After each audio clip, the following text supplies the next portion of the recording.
আসসালামু আলাইকুম। বিদেশি দূতাবাসে হামলা করলে যে বিপদে পড়বে বাংলাদেশ।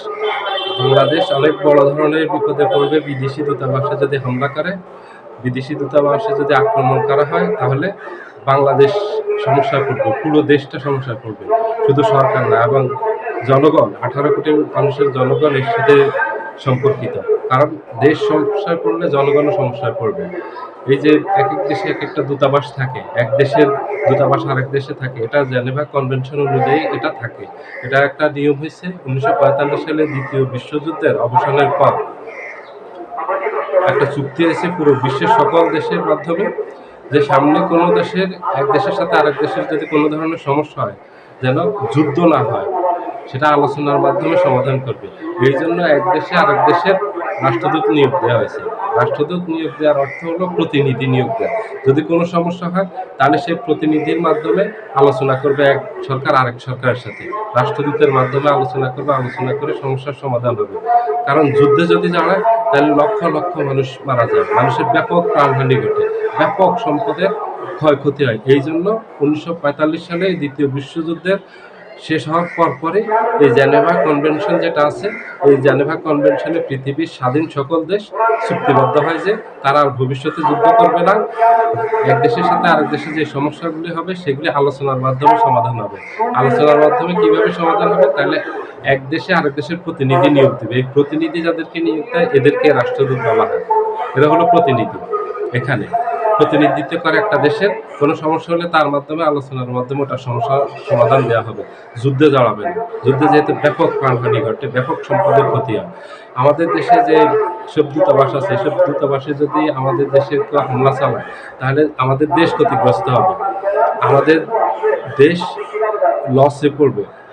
যত সমস্যা হবে সব আমাদের সমস্যা হবে, এটা অন্য কারো সমস্যা হবে না।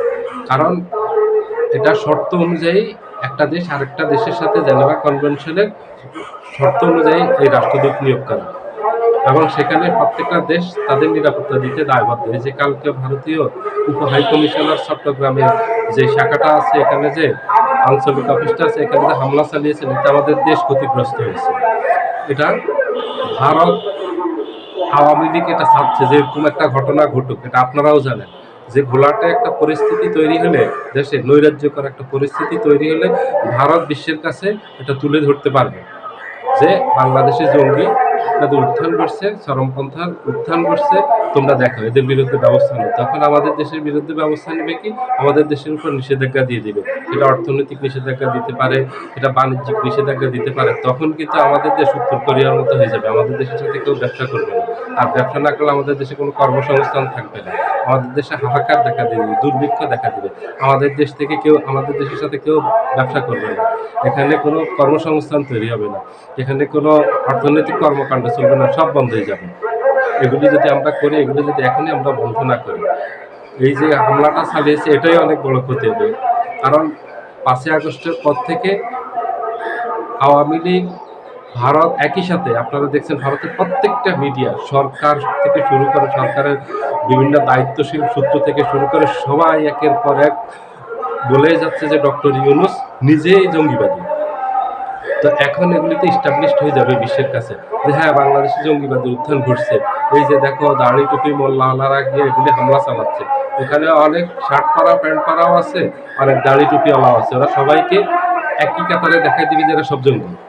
তখন ক্ষতির মুখে পড়বে আমাদের দেশ। এই জন্য আমাদের স্বার্থে এটা করা যাবে না। সবাইকে শান্ত থাকতে হবে, সবাইকে ভেবে চিন্তে পদক্ষেপ নিতে হবে। কারণ সামনে নির্বাচন, এই নির্বাচনটা বানচাল করার জন্য ওসমান হাদির উপরে হামলাটা করা হয়েছে, যেন বাংলাদেশে একটা অরাজকতা তৈরি হয়, একটা নৈরাজ্যকর পরিবেশ তৈরি হয়। আর ওই সুযোগে ভারত বসে আছে সুযোগটা নেওয়ার জন্য যে বাংলাদেশে নির্বাচন বানচাল করবে। বানচাল হয়ে গেলে বাংলাদেশের রাজনৈতিক একটা অস্থিরতা দেখা দেবে, আর অস্থিরতার সুযোগে ভারত তার স্বার্থ হাসিল করবে এবং আওয়ামী লীগকে বাংলাদেশে পুনর্বাসন করবে। ভারত অনেক চেষ্টা করতেছে আওয়ামী লীগকে বাংলাদেশে পুনর্বাসন করার জন্য, পারতেছে না, এখন এই সুযোগে করে ফেলবে। এই জন্য আমাদেরকে সকল নৈরাজ্যকর এই যে ভাঙচুর, হামলা, অগ্নিসংযোগ, এগুলি সব বন্ধ করতে হবে। আমাদেরকে প্রতিবাদ করবো আমরা শান্তিপূর্ণভাবে। একটা অন্যায় করছে, এটার প্রতিবাদ করবো এবং আইনিভাবে ব্যবস্থা নিব। ভারতের সাথে সমস্যা হলে সরকার ভারতের বিরুদ্ধে আন্তর্জাতিক আদালতে যাবে, জাতিসংঘে যাবে, অনেক জায়গা আছে যাওয়ার। সরকার সেখানে গিয়ে ভারতের বিরুদ্ধে ব্যবস্থা নেবে। কিন্তু আমরা কোনো দূতাবাসে হামলা চালাতে পারি না। এটা চালালে আমাদের দেশ ক্ষতিগ্রস্ত হবে, আমাদের দেশ বিপদে পড়বে, আমরা সমস্যায় পড়ব। এটা সবাইকে বুঝতে হবে। এইজন্য সবাইকে শান্ত থাকতে হবে। এগুলি থেকে আপনারা নীরব প্রতিবাদ করেন, শান্তিপূর্ণ প্রতিবাদ করেন, যেন আমাদের দেশের বদনাম না হয়, যেন ভারত আওয়ামী লীগ বলতে না পারে যে জঙ্গিবাদের উত্থান করছে বাংলাদেশে। তোমরা দেখো, আমরা যে বারবার বলে আসছি বাংলাদেশে চরমপন্থার উত্থান করছে, জঙ্গিবাদের উত্থান করছে, এখন দেখো বাস্তবে তোমরা দেখো, তখন ভারতের এই কথাটা এস্টাবলিশ হয়ে যাবে। কারণ এগুলি সব বিশ্ব মিডিয়ায় চলে গেছে, বিশ্ব মিডিয়ায় চলে যাবে। আপনারা এখনই বন্ধ করেন, দয়া করে সবার প্রতি অনুরোধ করল। সবাই ভালো থাকবেন। আল্লাহ হাফেজ।